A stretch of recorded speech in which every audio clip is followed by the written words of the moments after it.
Hello pong muli sa inyo, aking mga minamahal na kababayan. Magandang gabi po sa inyo lahat. Okay, ako po ibabate at teka lang, sisingit ko lang ang aking pinakapogi na pamangkin. Ito yung pinaka masarap pagtripan sa lahat ng oras, si Pritong Sunog at si Kalbo. Yan si Dwayne. Yan ang pinakapogi kong pamangkin. So back to you mga minamahal kong kababayan. Okay. So okay, bubati muli ako. Magandang gabi po sa inyo lahat. Good evening. Magandang gabi or umaga or hapon kung nasaan man po kayong panig ng mundo dito sa Pilipinas. Okay.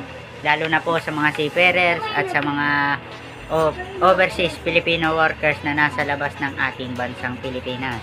Okay. Bago po natin simulan ang topic na ito, aking mga minamahal na kababayan, kung kayo po ay bago pa lamang sa aking YouTube channel, huwag po ninyong kalilimutan na mag-like and subscribe na rin po para palagi rin po kayong updated sa akin pong mga videos na i-upload. Okay. Tapos na tayo sa ilang mga dam na binanggit ko, yung mga kapasidad. So, ito naman tayo. Dito naman tayo sa Benga Dam at sa Buhisan Dam at sa Bustos Dam naman ang aking ibabahaging topic sa inyo ngayong gabi. Ito'y part 2 na.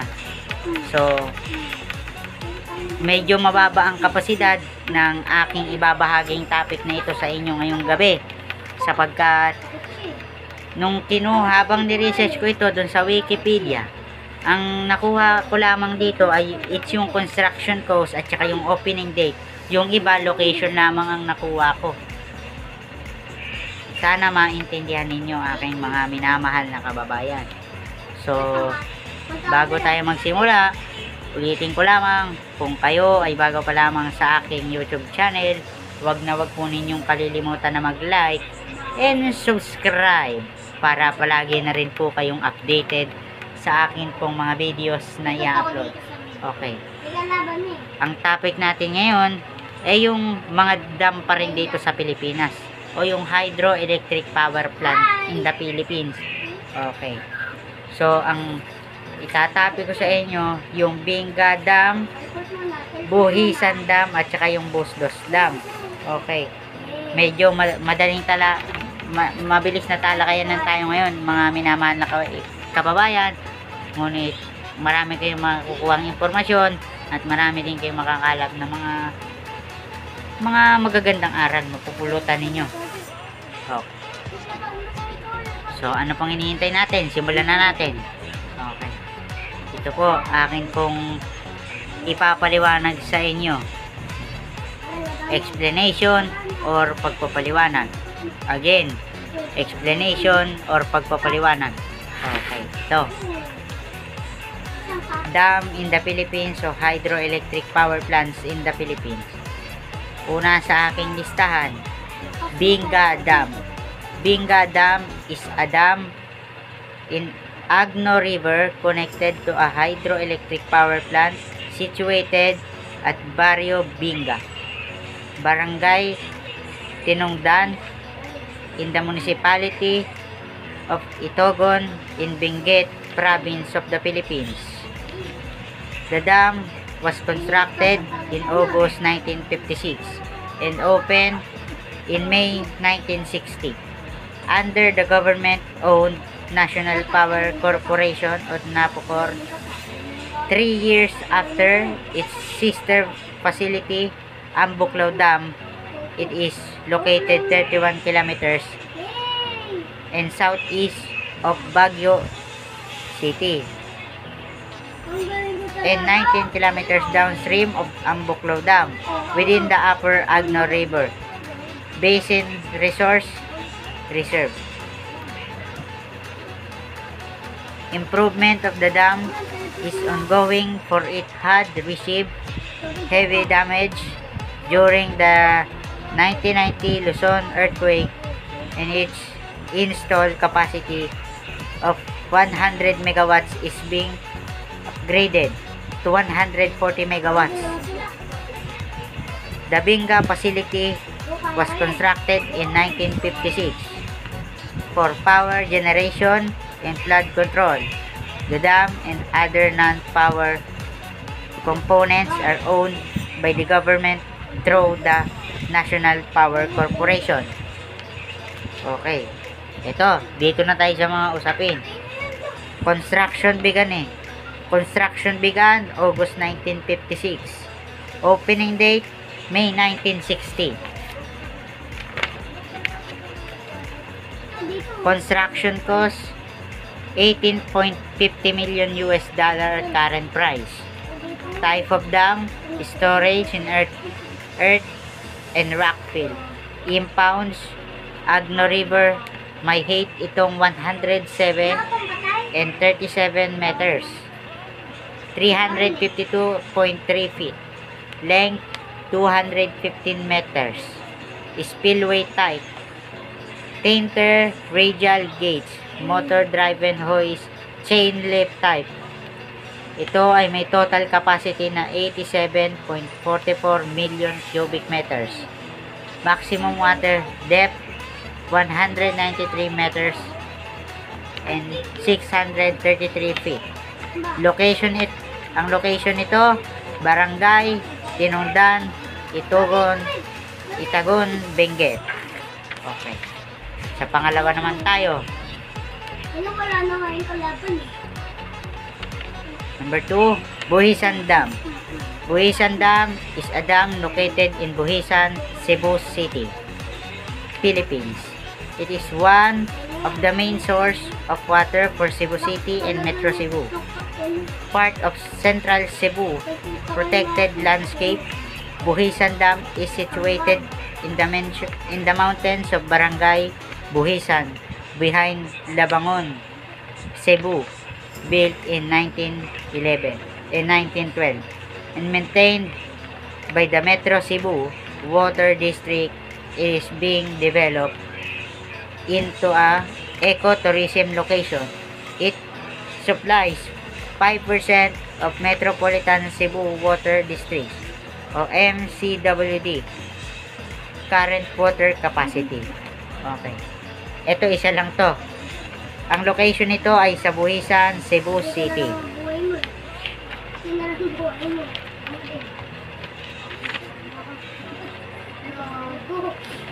Okay. Number 3. Ito yung pinakalas. Number 3. Bustos Dam. Also known as Angat Afterbay Regulator Dam is a small irrigation dam at Bustos, Bulacan is often mistaken by the locals as Angat Dam since it is located close to the nearby town of Angat. The project is about by the Angat River. The main dam 18 meters above sea level among the 2.5 meter high 6-span dams. Main factors are easily deflatable and inflatable rubber body resistance to sedimentation, economical, and having auto deflation system.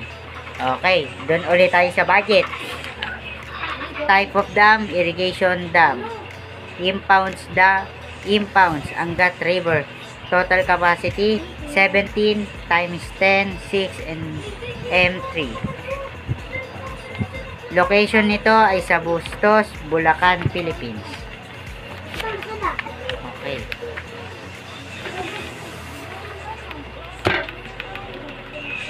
Diyan po nakalocate ang mga tatlong dam na binanggit ko, yung Buhisan Dam, Bustos Dam, and Buhisan Dam. Sa iba't ibang istasyon po o sa iba't ibang lugar ito nakadestino at ito po ay isang planta na kung saan ay makikita nga ninyo sa iba't ibang bahagi ng ating bansang Pilipinas. Makikita ito from around the Luzon, Visayas, Mindanao. Okay. Sa Luzon, medyo marami tayong dam, and then pagdating naman ng Visayas, Mindanao, kailangan pa natin dagdagan yung mga hydroelectric power plant dyan sa bandang Visayas at Mindanao. Okay. Ito'y under noon ng Philippine government. The Philippine government was the administration of Ferdinand E. Marcos Sr. In this administration of President Ferdinand E. Marcos Sr. din since 1960, itong mga dam na ito ay hawak ng ating Pilipinong gobyerno, na kung saan ang ating pamahalaan lamang ang magdidesisyon sa tamang presyo ng mga dam na ito. Okay. Sana itong mga dam na ito, mga minamahal kong kababayan, ay alam ninyo kung magkano ang ginastos dito at kung magkanong pondo ang pinagkagastosan nito, at ito nga ngayon ang naging bunga ng ating paggamit sa mga dam na ito. Okay. So bago ko ito tapusin at bago ulit tayo magdire-diretso, aking mga minamahal na kababayan, ako'y kakatok muli sa inyong puso na kung kayo po ay bago pa lamang sa aking YouTube channel, huwag po ninyong kalilimutan mag-like and subscribe para palagi na rin po kayong updated sa akin pong mga videos na i-upload. Yan po. So, maging updated at isisingit ulit natin ang pinakapoging pamangkin na masarap kilitiin sa buong umaga at buong maghapon. Si Pritong Sunog, yan ang pinakapoging pamangkin sa lahat. Sarap niyang kilitiin, guys. Babay kalbo. Bye-bye. Babay kalbo. Yan. So, ito. Akin pong ipapaliwanag ulit sa inyo. Again, like and subscribe para hindi kayo naiiwan sa mga panibagong videos na ina-upload ni BGG Vlog. Explanation or pagpapaliwanag. Again, explanation or pagpapaliwanag. Binga Dam. Binga Dam is a dam in Agno River connected to a hydroelectric power plant situated at Barrio Binga, Barangay Tinungan, Daan, in the municipality of Itogon, in Benguet Province of the Philippines. The dam was constructed in August 1956 and opened in May 1960 under the Philippine government-owned National Power Corporation on Napocor. 3 years after its sister facility, ang Buklaw Dam is located 31 kilometers of Baguio and 19 kilometers downstream of Ambuklaw Dam within the Upper Agno River Basin Resource Reserve. Improvement of the dam is ongoing, for it had received heavy damage during the 1990 Luzon earthquake, and its installed capacity of 100 megawatts is being upgraded to 140 megawatts. The Binga facility was constructed in 1956 for power generation and flood control. The dam and other non-power components are owned the government through the National Power Corporation.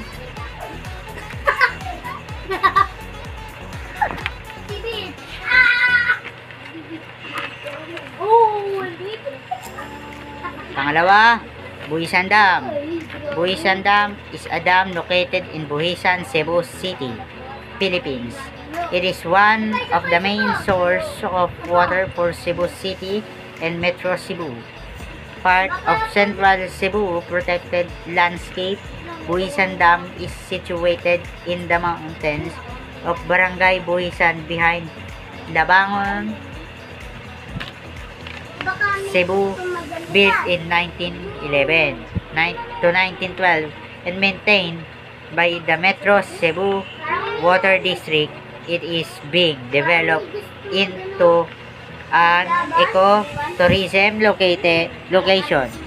It supplies 5% of Metropolitan Cebu Water District of MCWD current water capacity.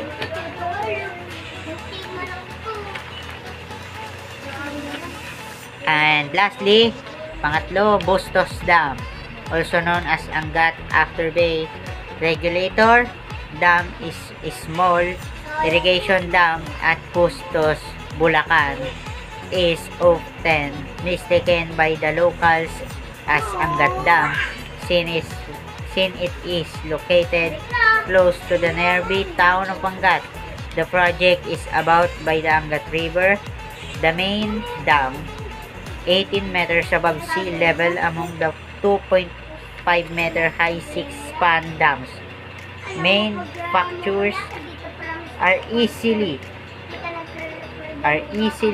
deflatable and inflatable rubber body resistance to sedimentation, economical, and having auto deflation system.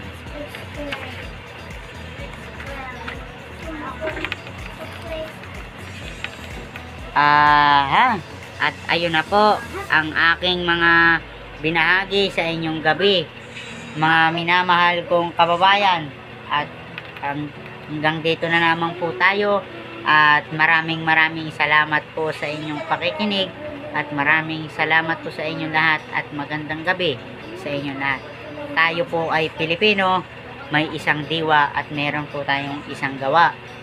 At sa bagong Pilipinas na inilulunsad ng ating pamahalaan ay wala pong maiiwan. Lahat po tayo ay sama-samang babangon muli sa bagong Pilipinas. At ayun lamang po muli, maraming salamat at magandang gabi po sa inyong lahat, aking mga minamahal na kababayan.